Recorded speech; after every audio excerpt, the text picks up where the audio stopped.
Sira nilang beses kami iniyakan ni Ren. Gusto ko po maging honest. Gusto ko po magpapansin. Gusto ko po magpapansin sa inyong lahat.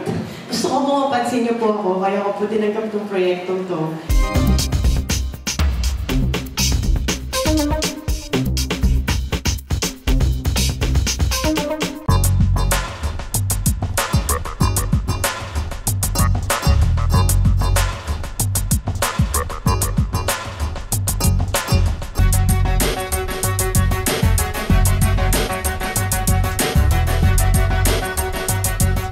Welcome to the media conference of Viva Films and Happy Infinite Productions' newest action film, Karma. Starring the veteran action star Roy Vincent, Paolo Paraiso, Krista Miller, multi-awarded actor Sid Lucero, and Viva star Ren Escanio. This is a film written and directed by a top-rated TV series director, Albert Lanita. As always, thank you all for being with us here today. Save the date dahil mapapanood na ang Karma in cinemas nationwide starting June 19. I know that you guys are all very excited, kaya naman, let me introduce to you the cast, director, and producer of the film Karma. First off, we have a model and actor who started his acting career in ABS-CBN's Tabing Ilog and Classmates. He later did GMA's Etheria and a bunch of GMA television series. He made his independent film debut in Ate with Aramina and Christine Reyes. He was also nominated in the 2017 Cinema One Originals Awards as Best Supporting Actor for Historiographica Errata. In 2018, he landed his first contrabida role in We Will Not Die Tonight. In 2020, he became part of the hit series FPJ's Ang Provinciano. Ladies and gentlemen, give it up for Paolo Paraiso.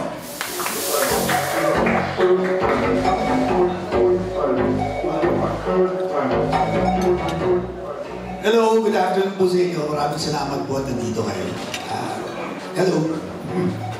Up next is an actress who's also known for her works in Alfredo S. Lim, The Untold Story, Pukluban, By Bust Queen, and Upuan. At ngayon naman kilalanin natin siya bilang si Kiana. Help me welcome Krista Miller.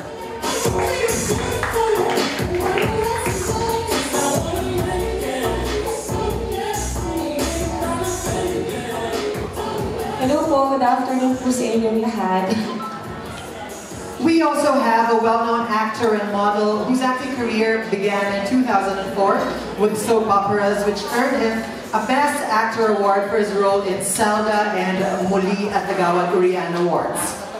We've also seen him in Viva Max films Silip sa Apoy, Virgin Forest, Bukso, Kahalili, and Reroute, where he won the Best Supporting Actor in the FAMAS Awards. We've also seen him in the TV series Carlo J. Paparas's Lumuhod Ka sa Lupa, which is currently airing on TV5. Ladies and gentlemen, please welcome Sid Lucero.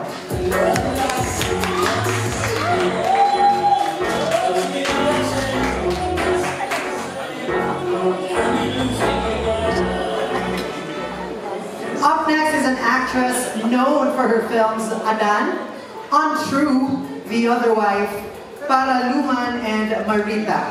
We've also seen her in numerous TV series such as For the Love, Can't Buy Me Love, and Lumuhod Ka sa Lupa. Ladies and gentlemen, please welcome Ren Escanio.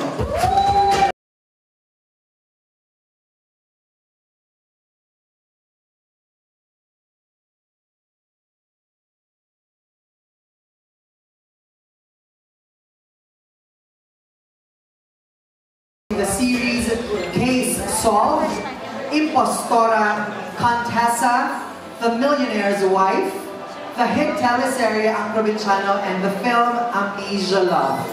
Now with the newest addition to his masterpieces, please welcome Direct Albert Langitan.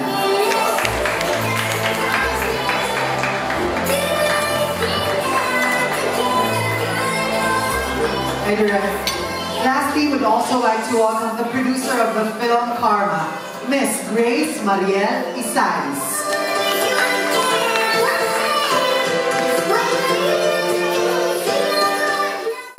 excited to be here. Sana excited din kayo at excited ako na para na mapanood niyo yung pelikula namin. Krista?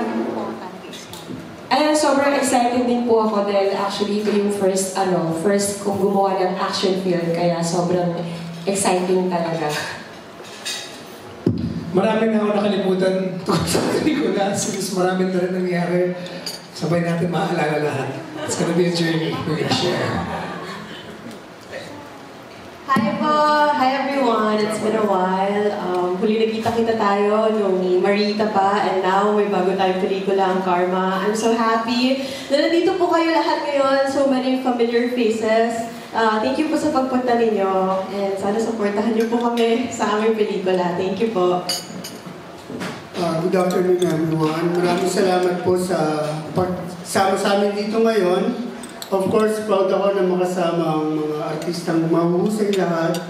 Pati na rin ang pamilya Isais, sila ang producer, ang Happy Infinite.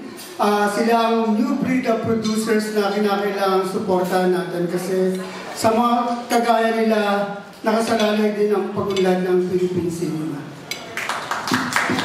Miss Grace, would you like to say something? Hello po, magandang hapon po sa inyong lahat. Gaya po ng sabi ni Direk, bagong producer po kami. And this is our first action film to ever produce and to ever go out in cinema. So we really hope that you can watch and support and spread the very good creative output of Direk and the team. Direct Zyro? Gusto ko lang mag-thank you dahil nagpunta kayo dito kahit yung weather, ganyan. And thank you to the producers. Thank you po. Yun lang. Sana po matuwa kayo. Yes, naniniwala ako sa karma. Dahil bubuhay mo, isa yun sa mga pinapaniwalaan ko talaga na do good to others and then everything good will happen to you. So, talagang naniniwala ako doon. So far naman lahat ng karma ko sa buhay ay maganda. And I'm very thankful for that. Isa sa mga karma ko maganda, si Tito ako, kasama ko magaling na cast na to at napakagaling namin mga director. So, good karma ako so far. Yes po, naniniwala din po ako sa karma. And like din kay Paolo, good karma naman siya. And kung nakakaranas naman ako ng bad karma, tinitake ko siya as good karma for me to learn sa mga past experiences. Ganun. Thank you. Siguro yung mga yung mga past issues ko nga. Pero naman siya, yun nga, tinitake ko siya as good para, maging okay yung future, ganyan. Ano ba? Okay na yun. Puro pangalan kasi yung mga karma nito eh. Same ikaw. No, yeah, I believe in karma 100%. And I don't think it just extends to like how you treat other people.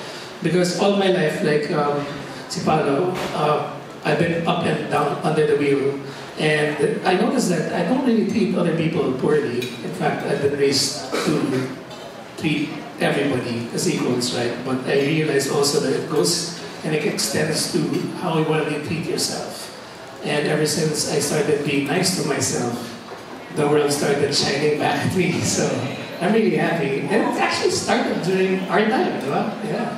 It's like yung na-mention ko kanina, it was more of not how I treat the world around, it was more of how I treated myself. And I think I treated myself so well that the universe turned its back at me.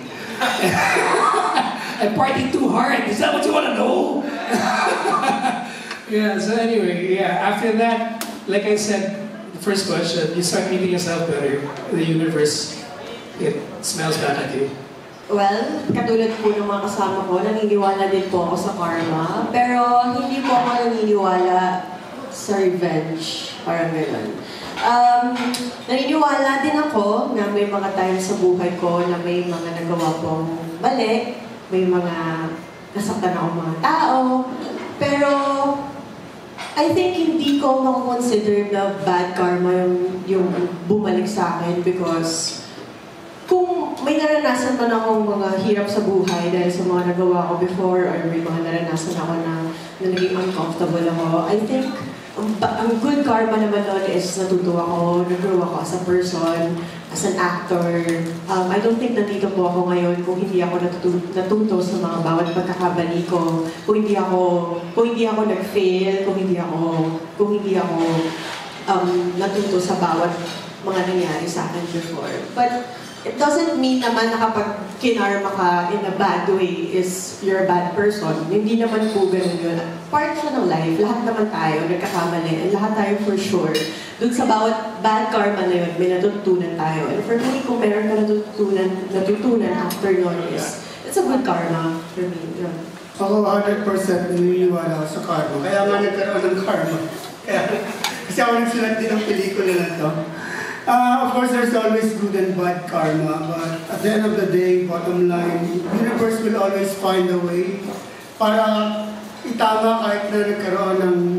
I mean, wala naman perfectong tao. Me, personally, I did some crazy stuff.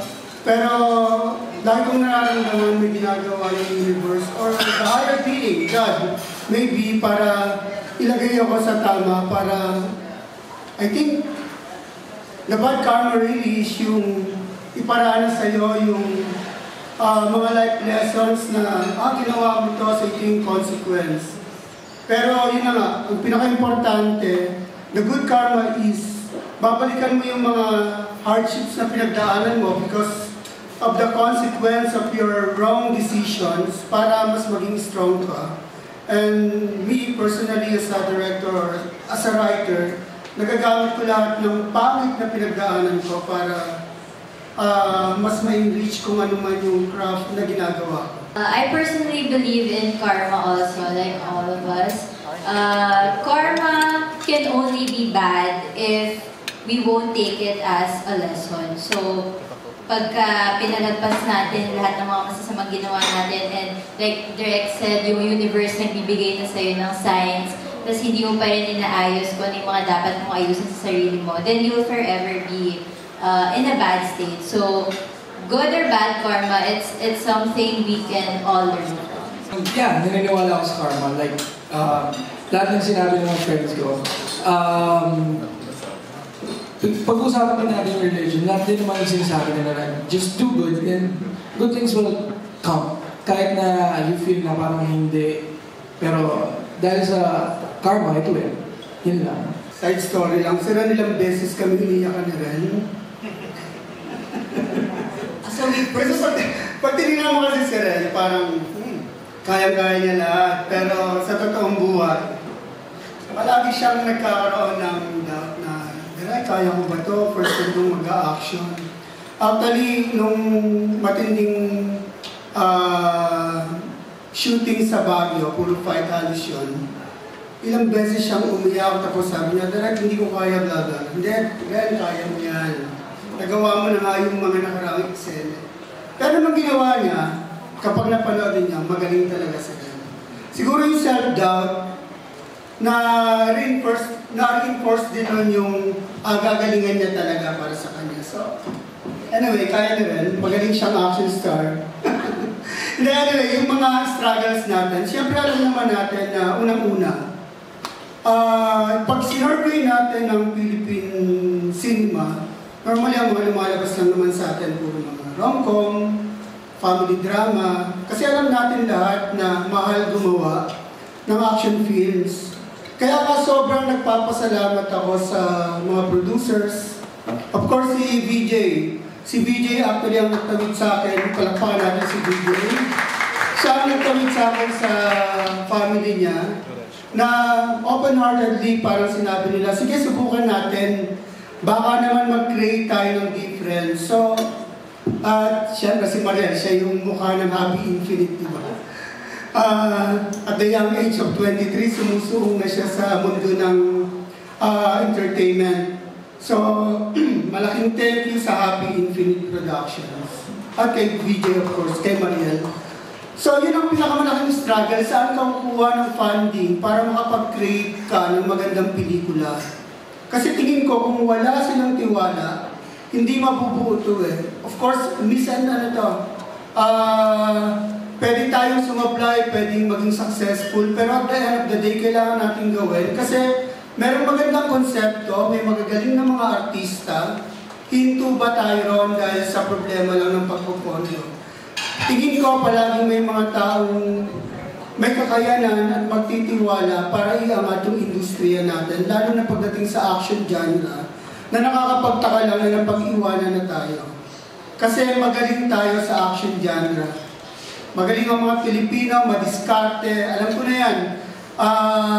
Medyo marami-rami na rin akong teleserye na puro action. The Soldier's Heart, Provinciano, ngayon Lumod Ka sa Lupa. Ang kaya natin gawin in terms of diskarte, galing at talento, palagay ko mahirapang umabot sa atin yung mga foreign counterparts. Kasi ganun talaga yung mga Pilipino, magagaling tayo.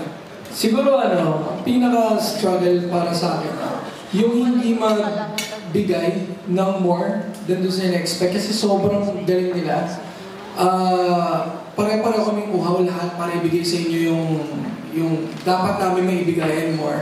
So, struggle siya na ma-meet yung expectation not only the fans but sila mismo. Kasi mahal nila yung proyekto, mahal namin yung proyekto. So, yun. The founder of Happy Infant, actually my dad, he's right there. He's a very huge fan of action kasi. So, like what Direk said, we saw na movies in the Filipino cinema industry, it's always just rom-com and drama. And then, nag-meet yung vision ni Direk as a creative and yung vision ng dad ko, also as a businessman, and also yung interests niya, na malaman na, okay, may director tayo na gustong gumawa ng action film, and okay naman yung concept, maganda, kakaiba. So, sumugal kami kay Direk and sa vision niya.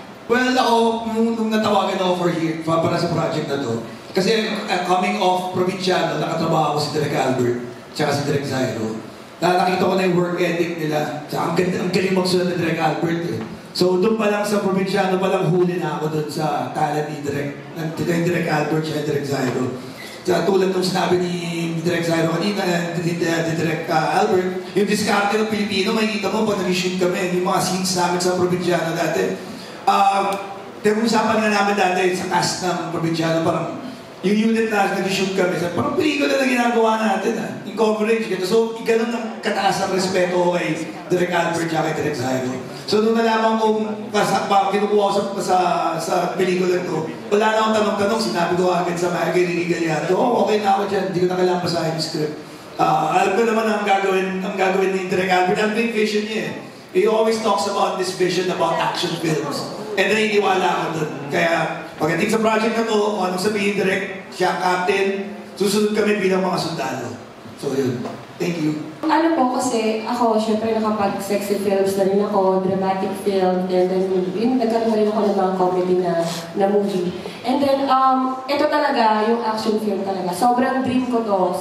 Sinabi ko rin naman to sa mga past interviews ko na gusto ko makagawa ng action film. And then sobrang painful ako kasi si Direk Albert yung nag-offer sa akin. Kasi si Direk Albert, matagal ko na itong kilala, matagal ko na itong kasama since teleserye pa lang sa GMA. And then, handler ko rin siya before, manager ko rin siya before. So, sobrang yung trusted mo yung director na, yung dream mo na action film, tapos si Direk Albert pa yung makakasama mo. Kaya sobrang painful talaga. And talagang binigay ko din naman talaga yung best ko dito dahil kasi syempre, dream ko nga to. So, ayun. I just really, really, really like working with friends. In fact, that's my number one criteria. I like to work with people I respect. I like... Why? It's true. I like to work. That's what I like. If I know the director, personally or professionally, yes. Read later. If I don't know the director, do I know the writer? Yes. Read later. But in this case, it's an action film. I'm working with friends. How can you say no? And I already know how Direk Albert works. So everything else, once I read the script, whether it's later or down the line, we know it's going to change anyway. And that's one of the things why I love working with this team. It's because it's a collaboration from beginning to end, and there's always space to put in more of yourself, and there's always that ceiling that they're more than willing to say, hey, hanggang dyan muna tayo, sumasobra na. I love it. It's one of the best atmospheres I could ask for in doing a movie. especially doing movies because I love doing movies. So how can't go wrong? Ako po, gusto ko po maging honest. Gusto ko po magpapansin. Gusto ko po magpapansin sa inyong lahat. Gusto ko po mapansin niyo po ako, kaya ko po tinanggap itong proyektong to. Kasi napakahirap po eh. Napakahirap. At nakita niyo naman po ako, at kung napanood niyo rin yung mga ginawa ko before, parang hindi niyo ever makikita sa akin at sa pagkatao ko na gagawa po ako ng ganitong klaseng project. So kapag napanood niyo po to, malay niyo po, mapansin niyo po ako na kaya ko din pala. And nung time po na in-offer po sa akin ni Direk, tinawagan niya, kasi sa random actually, yung huling pagsama po namin ni Direk Albert is nung probinsyano pa po, so matagal-tagal na. Tapos one day, tinawagan niya ako, nasa mall po ako noon, tapos hindi ko alam, nasa same mall kami. Nung tinawagan niya po ako sa dalawa ni Direk Zairo. Tapos sabi niya sa akin, "Yan, may gagawin akong film, malaking film, ganyan. And gusto ko ikaw yung maging bida," and all. Tapos sinabi niya sa akin yung storyline. Ang una ko pong naramdaman ng time na yun is hindi ko makakalimutan. Para po nag-skip yung heartbeat ko eh. Ganun yung kinabahan ako.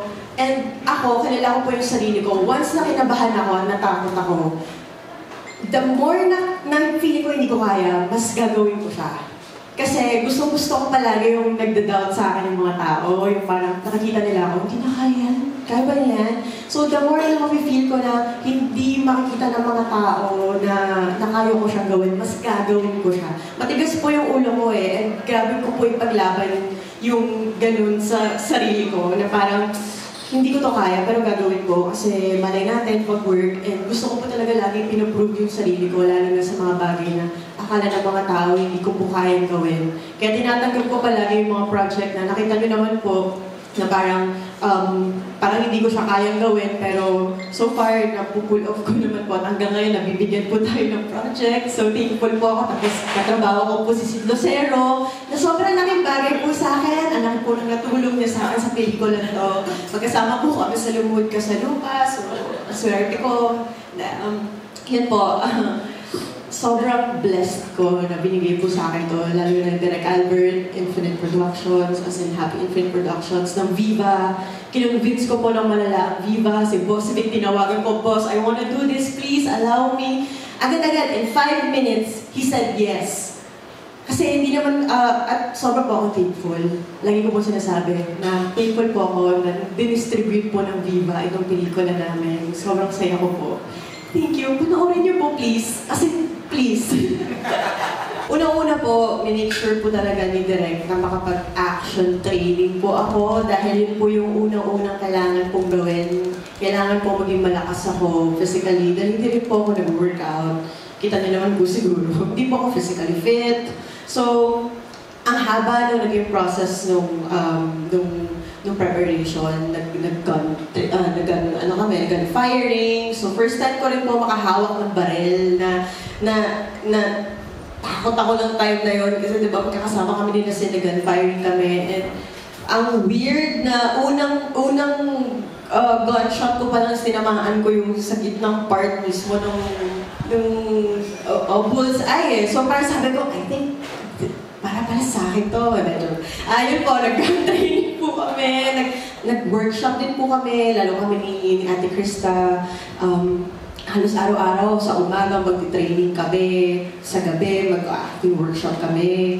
Tapos, yun, ang haba po ng ilang weeks kami nag-workshop. And of course, lagi ko pong kasama sa process ko is manood ng mga pelikula dahil hindi naman po tayo maubusan ng matututunan doon. And make sure ko na aralin mabuti yung character, as in, kumbaga sinabuhay ko talaga siya, as in pinrocess ko lahat. Kasi gaya nga po na sinabi ni Direk, for me, napakalaking project niya po, so ayoko po siyang sayangin. And yun, sa mga nasabi naman ng mga kasama ko, same, thankful po ako actually. Sobrang blessed na sila po yung kasama ko dito. I don't think magagawa ko lahat ng yun kung hindi po sila yung mga ka-eksena ko. Napakahirap ko ng mga eksena ko. Hindi ko po ma-imagine kung hindi si Sid yung kasama ko, si Ate Krista, si Kuya Paul. May mga fight scenes po kami lahat doon. So parang binigay nila, very generous actors po yung mga kasama ko. I don't think mapupull off ko at may mabibigay ako pabalik sa kanila kung hindi po sila nagbigay din sa akin. And of course, kay Direk Albert na nagtiwala sa akin na make sure na talaga na hindi po ako mapapahiya dito. Kasi yun nga, sabi niya na ilang beses ko umiyakan, ilang beses ako nag-iba, pero nagtiwala pa rin siya sa akin na alam niya kaya ko. So, yun po. I think sinimulan ko rin po itong pelikula to na kahit mukhang di ko kaya, prepared po ako. At sana po makita ng mga tao yun. Ngayon, I'm part of OMB ngayon. I'm part of the Optical Media Board, and then I'm doing Sangre also for GMA7.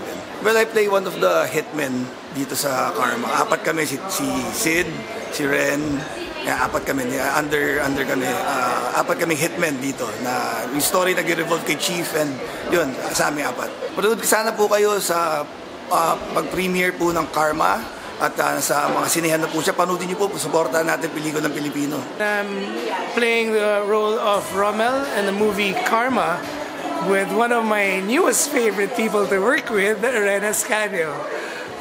This is going to be on June 19, and I really hope you see you there because we had a lot of fun. I'm sure you guys are going to have fun.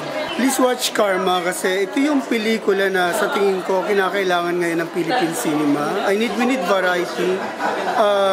Okay naman na meron tayong mga romantic comedies, meron tayong family dramas and all, pero siguro kailangan din nating ibalik yung action genre and the other genres para ma-reinvigorate kung ano man yung glory natin before. I don't want to believe that Philippine cinema is dying. We need the support of everyone. Ginawa namin ang lahat ng aming magagawa para mapaganda yung pelikula.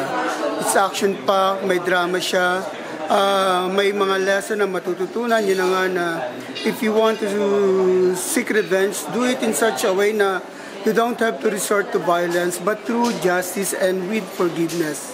And working with Ren, of course, ibang klaseng artista si Ren. Isa siya sa pinakamagaling na artista na nakatrabaho. She's an actor. Hindi lang sa Karma, kung hindi pati sa lahat ng pinagsamahan namin. We're doing now Lumuhod Ko sa Lupa. She's a total revelation. Bawat character na ginagampanan niya, may iba siyang atake and camera simply loves Ren. Sobrang lalim ng kanyang pinaghuhugutan. Itataya ako yung karera ko para sabihin na isa sa pinakamagaling na artista ngayon si Ren. So, yun na nga, please watch Karma on June 19 sa mga cinema nationwide. Thank you so much. Ako po dito si Kiana, isa po ako sa mga hitman ni Chief, and ako po dito yung pangalawang naging alaga ni Chief talaga. Kaya ang ano ko dito is talagang yung akin lang, gusto ko ako lang yung pinagkakatiwalaan ni Chief. Bukod dun kay Sir Paolo Paraiso na siya yung unang naging tao talaga ni Chief dito. And then there are times na parang naaagaw na yung trono ko. So mas gigil ako na mas makuha ko yung tiwala ni Chief dito. So may twist din yung character ko dito na hindi mo alam, hindi mo ini-expect sa huli na magiging ganun pala ako. Sobrang bait ni Ren talaga. Ako, first time ko siyang nakatrabaho. And yung ano namin sa isa't isa, yung bonding namin, talagang hindi rin talaga siya sobrang, kasi from training, acting workshop, from firing, ganyan. Sobrang tagal na rin talaga nung naging samahan namin dito at sobrang natutuwa ako na si Ren yung nakatrabaho ko. Sobrang galing ni Ren. Alam mo, sobrang nakaka-challenge nga siya actually. Ang galing-galing ni Ren na sa pelikulang. Ayan po, supportahan niyo po ang aming pelikula na Karma, directed by Direk Albert Langitan. June 19 na po yan, cinemas nationwide po. Hi everybody, it's Ren Escanio. At ako po si Angel sa pelikulang Karma. Yung role ko po dito, lumaki po siyang ulila dahil pinatay po yung tatay niya sa harapan niya. So what do you expect? Anong mangyayari sa isang batang musmos na pinatay yung tatay niya sa harapan niya? Of course, revenge. So ang pelikulang to ay tatakbo kay Angel na nagsisik ng revenge at justice for her father. And dahil ulila ako, kinup ko po ako dito ng ninong ko na best friend po ng tatay ko at tinrain niya po ako to be a hitman. So dun tatakbo yung kwento natin and ang mga plot twist natin, abangan niyo po yan. Of course, Yung pelikula po namin, action, drama, thriller. So intense. Marami po kami binigay dito na sana ma-experience nyo po on a big screen. So yung kakaibang experience, intense, action-packed. So yeah, Karma, June 19 po in cinemas nationwide, directed by Albert Langitan, produced by Happy Infinite Productions and in association with Mobius Films and distributed by Viva Films. Kasama ko po dito si Sid Lucero, Krista Miller, Paolo Paraiso, Sir Roy Vinson, at maraming pa pong iba. Sana po panoorin niyo po yung pelikula namin, Karma, June 19 in cinemas nationwide. Sana po first day, puntahan niyo po kami ng first day. Maraming salamat po.